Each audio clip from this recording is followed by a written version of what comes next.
Welcome my dear students. আজ আমি ষষ্ঠ শ্রেণীর মডেল অ্যাক্টিভিটি টাস্ক পার্ট 8-এর পরিবেশ ও ইতিহাস এই প্রশ্নগুলি আজকে সলভ করব। চলো তাহলে শুরু করি।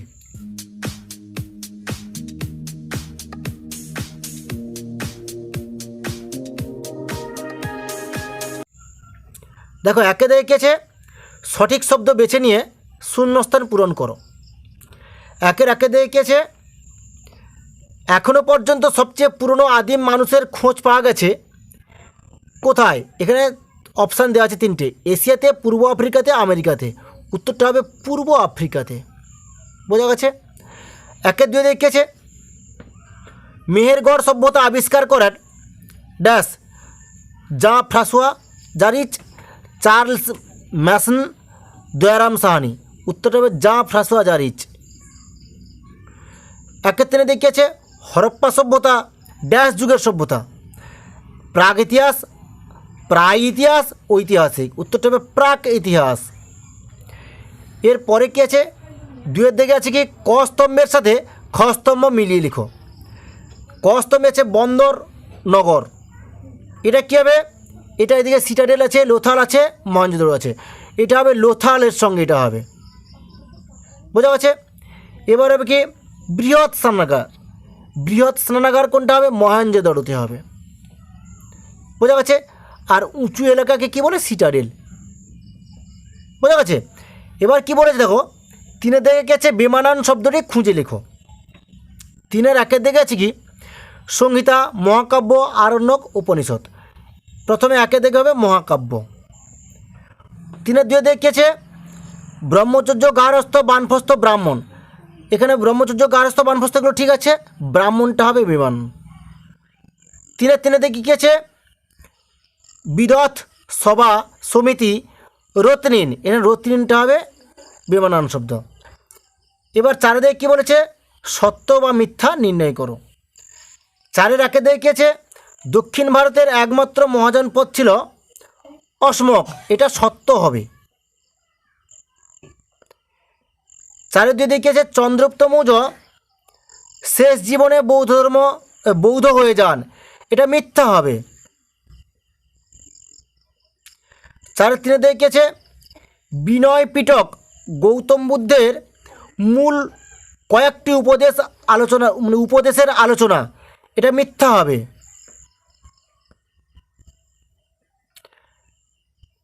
পাঁচে দেখেছে দুটি তিনটি বাক্যে উত্তর দাও। পাঁচের একে দেখেছে মেহেরগড় সভ্যতায় কোন কোন কৃষিপণ্য উৎপাদিত হতো। দেখো, পাঁচে দেখে উত্তরটা হবে মেহেরগড় সভ্যতায় উৎপাদিত কৃষিপণ্যগুলি হলো গম ও যব। এছাড়া গম ও যবের পাশাপাশি এই পর্বে কার্পাস চাষের প্রমাণ পাওয়া যায়। এখনও অবধি পৃথিবীতে সবথেকে পুরনো কার্পাস চাষের নমুনা মেহেরগড়েই পাওয়া গেছে। পাঁচের দুয়ে কী প্রশ্ন আছে?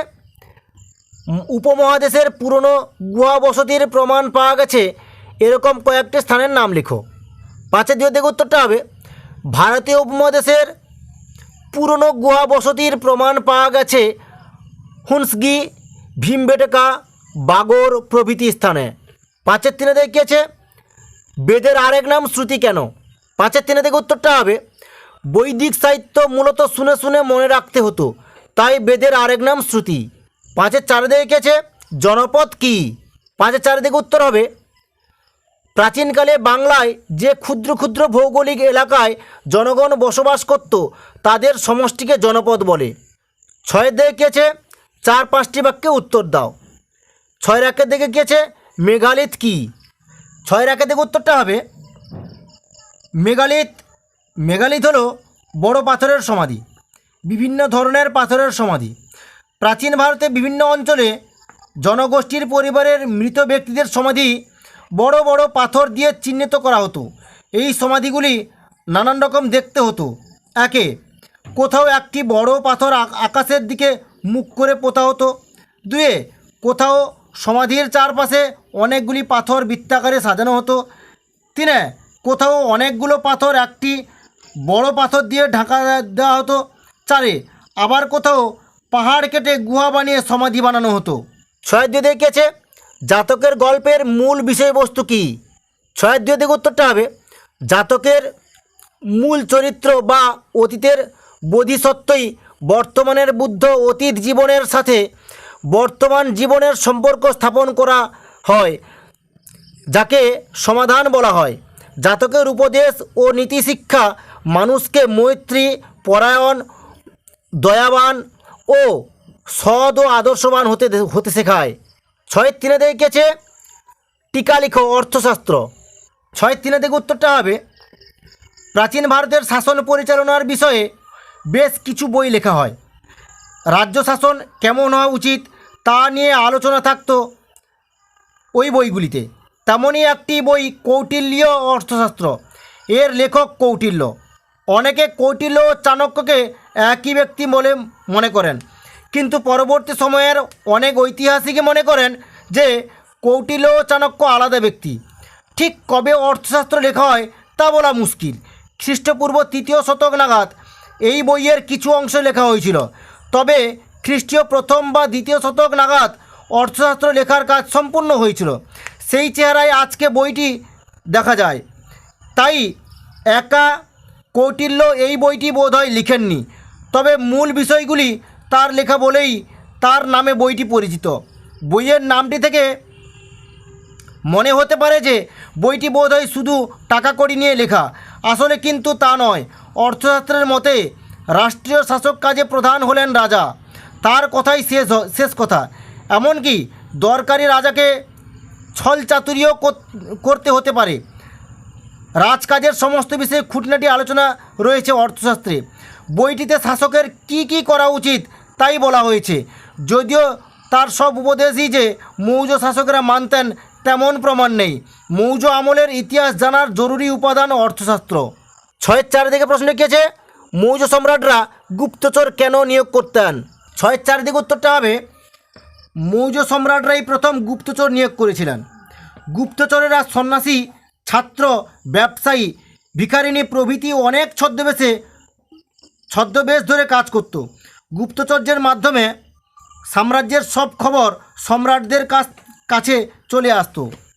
গুপ্তচর নিয়োগের কারণ, মৌর্য সম্রাটদের গুপ্তচর নিয়োগের কারণ ছিল সাম্রাজ্যের বিভিন্ন প্রান্তের খোঁজ খবর আনা, 2 অচেনা বিদেশি বা সন্দেহজনক লোকের ওপর নজর রাখা, 3 রাজকর্মচারী ও রাজপুত্রদের ওপর নজর রাখা। 6-এর 5 থেকে প্রশ্ন লিখেছে টিকা লিখো হর্ষচরিত। 6-এর 5 থেকে উত্তরটা হবে বাণভট্ট হর্ষবর্ধনকে নিয়ে হর্ষচরিত কাব্য লেখেন। এটি আদতে একটি প্রশস্তি কাব্য, অর্থাৎ এই কাব্যে হর্ষের কেবল গুণগান করা হয়েছে। পাশাপাশি পুষ্যপুতীদের রাজত্ব ও তার ইতিহাস আলোচনা করেছেন বাণ। হর্ষের গুণগান করতে গিয়ে তার বিরোধীদের ছোট করেছেন বাণ। যেমন রাজা শশাঙ্ককে অনেকভাবে খাটো করে দেখানোর চেষ্টা হয়েছে। হর্ষবর্ধনের বোন রাজশ্রীকে ফিরিয়ে নিয়ে আসার ঘটনার বর্ণনা দিয়ে হর্ষচরিত শেষ হয়েছে। হর্ষচরিত আসলে হর্ষবর্ধনের আংশিক জীবনী, তবে শুধু গুণগানের জন্য এটিকে নিরপেক্ষ বলে মেনে নেওয়া মুশকিল। 7 দেখেছে 7-8টি বাক্যে উত্তর দাও। 7-এর একে দেখেছে তুমি কি মনে করো আগুনের ব্যবহার মানুষের ইতিহাসে জরুরি একটি পরিবর্তন। 7-এর একে থেকে উত্তর হবে মানব সভ্যতার ইতিহাসে যে কয়েকটি যুগান্তরকারী পরিবর্তন ঘটেছে তার মধ্যে অন্যতম হলো আগুনের আবিষ্কার ও তার ব্যবহার। এই আবিষ্কারের ফলে মানুষের জীবনশৈলী সম্পূর্ণ পরিবর্তন হয়ে গিয়েছিল। আগুন আবিষ্কার খোলা আকাশের নিচে গুহাবাসী মানুষের শীতে যেমন উষ্ণতা দিয়েছিল, ঠিক তেমনি রক্ষা করেছিল হিংস্র বন্যপশুর হাত থেকে। খাদ্যাভ্যাসের কাঁচা মাংসের জায়গায় তারা খেলো পোড়া মাংস, ফলে শরীরের গঠন পরিবর্তন হয়েছিল। 7-এর 2 দিকে কী আছে প্রশ্ন, বৈদিক যুগের ব্যবসা বাণিজ্য কেমন ছিল। 7-এর 2 দিকে উত্তরটা হবে বৈদিক যুগের মধ্যে আদি বৈদিক যুগে ব্যবসা বাণিজ্যের বিশেষ চল ছিল না, তবে পরবর্তী বৈদিক যুগে ব্যবসা বাণিজ্যের প্রসার ঘটেছিল। সমুদ্র বাণিজ্য, ঋগ্বেদে সরাসরি সমুদ্র বাণিজ্যের উল্লেখ নেই। পরবর্তী বৈদিক যুগেও সমুদ্র বাণিজ্য ছিল কিনা তা নিশ্চিতভাবে জানা যায় না। বিনিময় ব্যবস্থা, বৈদিক যুগে জিনিসপত্র বিনিময় করা হতো। এ যুগে নিষ্ক শতমান নামে মুদ্রার উল্লেখ আছে। এ যুগে গরু ছিল বিনিময়ের প্রধান অন্যতম মাধ্যম। 7-এর 3 দেখেছে নব্য ধর্ম আন্দোলন কেন গড়ে উঠেছিল? 7-3 দিকে উত্তরটা হবে খ্রিস্টপূর্ব 6ষ্ঠ শতক নাগাদ ভারতীয় উপমহাদেশের সমাজ, অর্থনীতি ও রাজনীতি বদলাতে শুরু করে। কৃষি হয়ে ওঠে বেশিরভাগ মানুষের প্রধান জীবিকা। লোহার লাঙলের ব্যবহার বাড়ায়, ফসলের উৎপাদন খুব বেড়ে যায়। পাশাপাশি নতুন নগর এই সময় গড়ে উঠেছিল। সেগুলির বাসিন্দাদের একটা বড় অংশ ছিল ব্যবসায়ী ও কারিগর। ব্যবসায়ীদের মধ্যে অনেকেই ছিল ধনী। যজ্ঞ, পশুবলি ও যুদ্ধের ফলে কৃষক ও ব্যবসায়ীদের নানান ক্ষতি হতো। চাষের কাজে গবাদি পশুর প্রয়োজন হতো, তাই যজ্ঞে পশুবলি দেওয়া কৃষকদের পক্ষে মেনে নেওয়া সহজ ছিল না। পাশাপাশি বিভিন্ন জনপদ ও উপজাতিগুলির মধ্যে লড়াই ঝগড়া ব্যবসার ক্ষতি করেছিল। অথচ নিরাপদ যাতায়াতের ব্যবস্থা ও ব্যবসার জন্য জরুরি ছিল। ধর্মের নামে বেড়েছিল আড়ম্বর ও অনুষ্ঠান। আগে সমাজের কাজের ভিত্তিতে শ্রেণীভাগ ছিল, কিন্তু পরে তা জন্মগত হয়। আর এভাবে প্রবল হয় জাতিভেদ। এই জাতিভেদ প্রথার জন্য সাধারণ মানুষ বৈদিক ধর্মের থেকে মুখ ফিরিয়ে নিয়েছিল। তাই সমাজে নতুন ধর্মমতের চাহিদা তৈরি হয়েছিল। বাণিজ্যের জন্য সমুদ্রযাত্রা অনেক ক্ষেত্রেই প্রয়োজন হতো। অথচ সমুদ্রযাত্রাকে পাপ হিসেবে দেখত ব্রাহ্মণেরা। ব্যবসা বাণিজ্য চালাতে গেলে পয়সার লেনদেন ও সুদের টাকা খাটানোর দরকার পড়ত। কিন্তু সুদ নেওয়া ব্রাহ্মণ্য ধর্মের নিন্দার বিষয় ছিল। লোহার তৈরি অর্থশস্ত্র ক্ষত্রিয়দের ক্ষমতা আরও বাড়িয়ে দিয়েছিল। ফলে ক্ষত্রিয়রা ব্রাহ্মণদের সমান ক্ষমতা দাবি করতে থাকে। এইভাবে সমাজের বিভিন্ন অংশের মানুষ ব্রাহ্মণদের বিরুদ্ধে দাঁড়াতে শুরু করেছিল। ব্রাহ্মণ ধর্মের বদলে নতুন সহজ সরল ধর্মের খোঁজ শুরু হয়েছিল। সেই চাহিদা পূরণ করেছিল বেশ কিছু ধর্ম, যার মধ্যে প্রধান দুটি হলো জৈন ধর্ম ও বৌদ্ধ ধর্ম। ব্রাহ্মণ্য ধর্মের যজ্ঞ ও আচার অনুষ্ঠানের বিরোধিতা করেছিল এইসব ধর্মগুলি।